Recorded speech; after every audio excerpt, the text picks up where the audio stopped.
Greetings. Welcome to ZGC, Zion Gate Chapel. I am Kip Ezekiel, broadcasting to you from capital city Addis Ababa. On the side of the east, the holy mountains of Ejersagoro, where this man was born, Rastafari. Exio,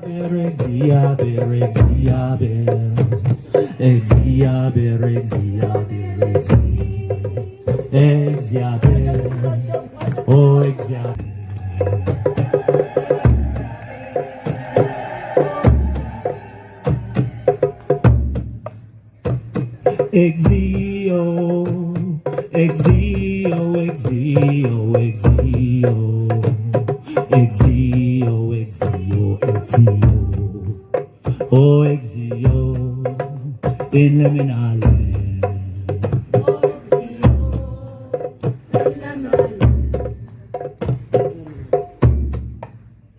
Ethiopia, Ethiopia, Ethiopia, Ethiopia, Ethiopia, Ethiopia, Ethiopia, stretch forth her hand. Tena Estelin, welcome to the chapel. Today we are going to be covering Revelation chapter 5, which features the 7 Seals Coronation. The book of Revelation, which is written by John, is a book which carries the most symbolic and enigmatic features. It's a book of mystery which carries messages of the end of things as we know it and the beginning of a new era. Today we will be covering chapter 5 verses 1 to 10. Revelation 5 verses 1 to 10. And I saw in the right hand of him that sat on the throne a book written within, and on the backside sealed with 7 seals. And I saw a strong angel proclaiming with a loud voice, Who was worthy to open the book and to loose the seals thereof? And no man in heaven nor on earth, neither under the earth, was able to open the book, neither to look thereon. And I wept much, because no man was found worthy to open and to read the book, neither to look thereon. And one of the elders saith unto me, Weep not, behold, the Lion of the tribe of Judah, the Root of David, hath prevailed to open the book, and to loose the 7 seals thereof. And I beheld, and lo, in the midst of the throne, and of the 4 beasts, and in the midst of the elders, stood a lamb as it had been slain, having 7 horns and 7 eyes, which are the 7 spirits of God sent forth into all the earth. And he came and took the book out of the right hand of him, and sat upon the throne. And when he had taken the book, the 4 beasts and 24 elders fell down before the Lamb, having every one of them harps and golden veils full of odors, which are the prayers of saints. And they sung a new song, saying, Thou art worthy to take the book and to open the seals thereof. For thou wast slain, and hast redeemed us to God by thy blood out of every kindred, and tongue, and people, and nation, and hast made us unto our God kings and priests, and we shall reign on the earth. So here, John's message comes down to us in the form of a book, and we must remember that these writings of John are coded and symbolic messages meant for future reference. And in this description of John, the 7 seals are found at the backside of the book, which is the Bible. Now that John has sent us in the book, he instructs us to go to the backside of the book. For he says, written within and on the backside. So we must now turn the pages and go to the backside or to the end of the book. And what do we find at the backside of the Bible? The book of Revelation. And in it, what do we have? 7 seals. Now we can understand that it is not literal seals on the back of a scroll. They are spiritual seals which will be opened by Christ, the King. Now in verse 2, the question is asked, who is worthy to open the book and to loosen the 7 seals? The elder goes on to say, the Lion of Judah has prevailed to open the book. But John looked and saw the Lamb, who took the book and loosened the seals. Now our question is, why did the Lamb do this? Because the elder said that the Lion of Judah has been found worthy to do this. The answer is because the Lamb is the one who sent the vision to John. Therefore, he is the only one who can reveal this mystery to John. Now in Revelation 6 verses 1 to 2, when the Lamb opens the first seal, what do we see? Let us listen to the reading. Revelation 6 verses 1 and 2. And I saw when the Lamb opened one of the seals, and I heard, as it were the noise of thunder, one of the 4 beasts saying, Come and see. And I saw, and behold, a white horse. He that sat on him had a bow, and a crown was given unto him, and he went forth conquering, and to conquer. We can see a king being crowned, and he went forth conquering and to conquer. This is a coronation scene, which features the one who is worthy to walk the walk of Christ. And the prophetic announcement of Matthew 23 verse 39, which was told to us by Christ, saying that we will see him at this specific time when this announcement is to be made. Let us listen to Matthew 23:39 and also a video clip. Matthew 23 verse 39. For I say unto you, ye shall not see me henceforth, till ye shall say, Blessed is he that cometh in the name of the Lord. Hosanna, blessed be the King of Israel. Blessed is he who cometh in the name of the Lord. Accurate timing. We have here the coronation of the Lion of Judah, the announcement, Blessed is he who cometh in the name of the Lord, and the presence of the Lamb. All these adds up to the other comforter, the one who will be sent to us by the Lamb. This is found in the book of John chapter 14 verses 6 to 17. John 14 verses 16 and 17. And I will pray to the Father, and he shall give you another comforter, that he may abide with you forever. Even the Spirit of truth, whom the world cannot receive, because it seeth him not, neither knoweth him. But ye know him, for he dwelleth with you, and shall be in you. This is confirmation.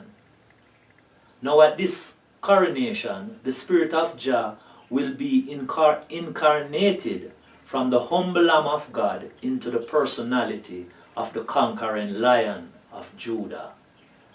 And these are 2 anointed ones which stand beside the God of the whole earth. This can be clarified in Zechariah 4:14. Zechariah 4 verse 14. Then said he, These are the 2 anointed ones that stand by the Lord of the whole earth. This here confirms that there are 2 persons standing with him in the earth, and they are anointed. This means that they are definitely persons. And to stand beside him means they are together as one with him. Therefore the Lamb, the Lion, and the one on the throne are one and the same in spirit. So the mystery of the incarnated Jah can only be revealed by one of the 2 who stands by Jah. So the Lamb's presence here obviously is to reveal to us the one who is worthy, the Lion of Judah, who will be crowned upon the throne of David. Now let us look at the other reasons for the presence of the Lamb in this prophecy. One is to confirm the legitimacy of the coronation and also to reveal the mystery of its procedures. And lastly, to usher in the promised royal priesthood of Exodus 19, verses 5 and 6. Now for the mystery and legitimacy. The 7 eyes and 7 horns of the Lamb represents, as it says, the 7 spirits of God sent forth in the earth. And they are reflecting 2 different images.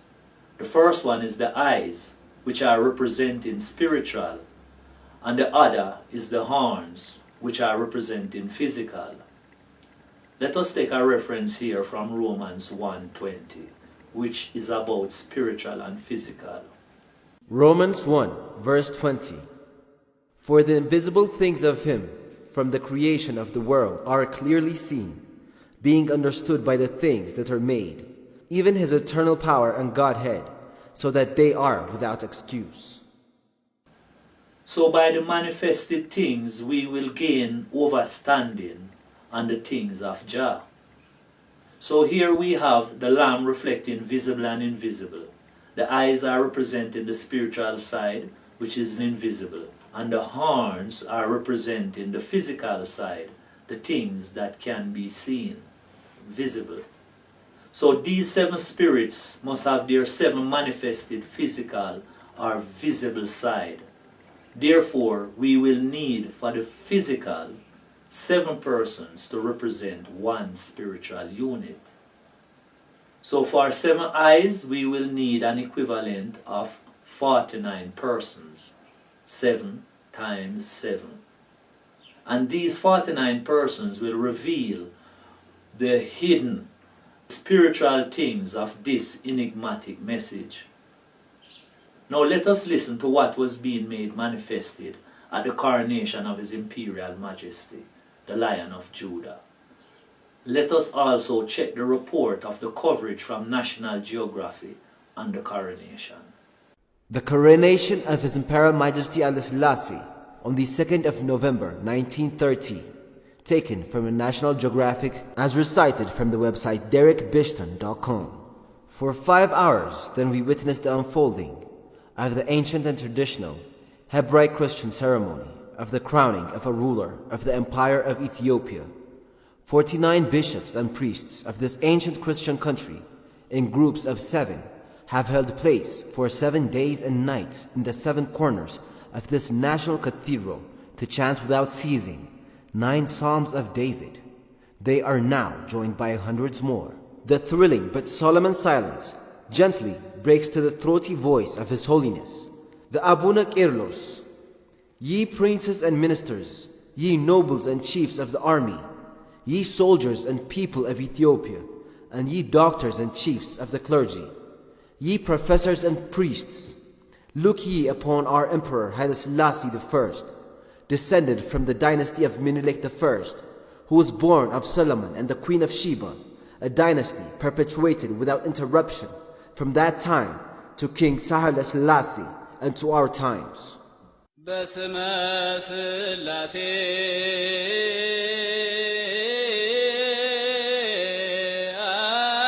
አምን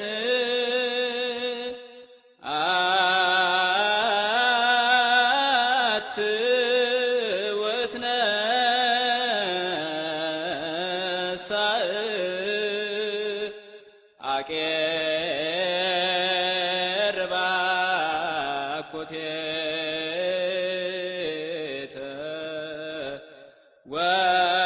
ወስብሐተ መላእክት አርያም. Now this coronation ritual, which features 7 groups of 7 priests in 7 corners of the church for 7 days and 7 nights, are the direct manifestation of the 7 horns of the Lamb, which is the physical side of the 7 eyes of the Lamb. For their works are one and the same. The 7 spirits goes out throughout the world to announce the arrival of Christ in His kingly character. And the 7 units of 7 priests are also sending out the praises of the arrival of the King of Kings, the King of Israel, the elect of Jah, the conquering line of Judah. So the Lamb's message here has been revealed both spiritually and physically through this coronation procedure, the mystery of 7 times 7. Let us now listen to Deuteronomy 29:29. Deuteronomy 29, verse 29. The secret things belong unto the Lord our God, but those things which are revealed belong unto us and from our children forever, that we may do all the words of this law. Blessed. Now let us revisit verse 10.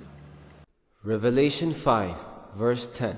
And hast made us unto our God kings and priests, and we shall reign on the earth.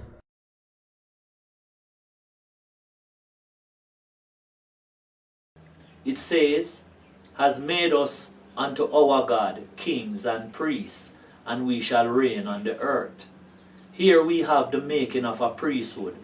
Christ the Lamb has revealed to these redeemed the coronation of the conquering line of Judah, and has ushered in the promised royal priesthood of Exodus 19, verses 5 and 6. Exodus 19, verses 5 and 6. Now therefore, if ye will obey my voice indeed, and keep my covenant, then ye shall be a peculiar treasure unto me above all people, for all the earth is mine. And ye shall be unto me a kingdom of priests, and an holy nation. These are the words which thou shalt speak unto the children of Israel.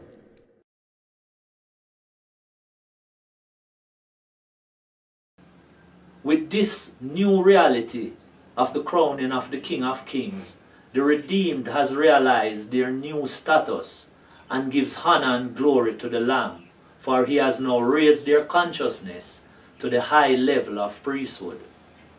This newly found heights of the redeemed also coincides with the call of the returnees of Isaiah 43, who is also called to give praises to the King in Zion. Isaiah 43, verses 6 and 7. I will say to the north, give up, and to the south, keep not back. Bring my sons from far, and my daughters from the ends of the earth, even every one that is called by my name, for I have created him for my glory.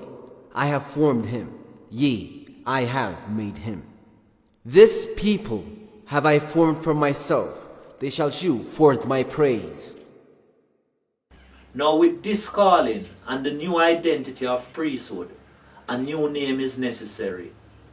Now according to Revelation 3:12, the Lamb tells us of this new name and identity for the overcomers and Christ in his kingly character. Let us hear Revelation 3:12.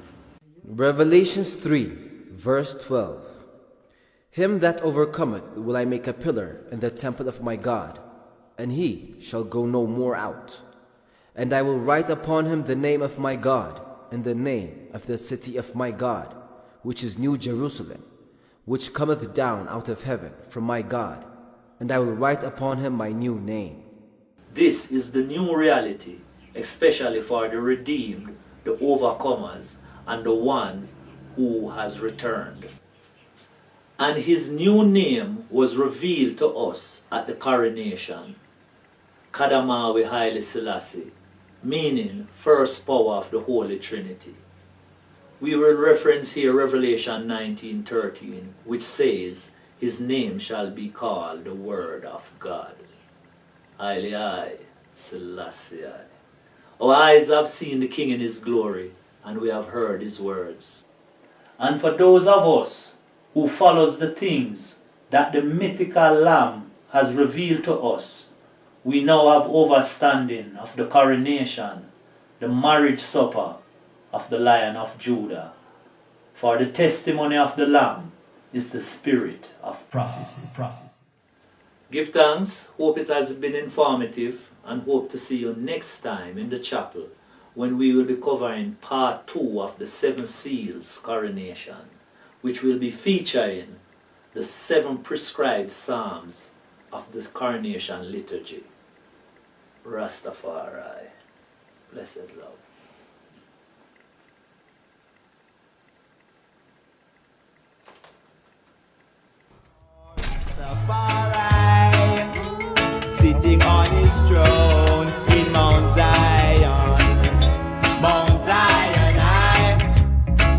Yea, the lamb that was slain came and took a book out of his hand.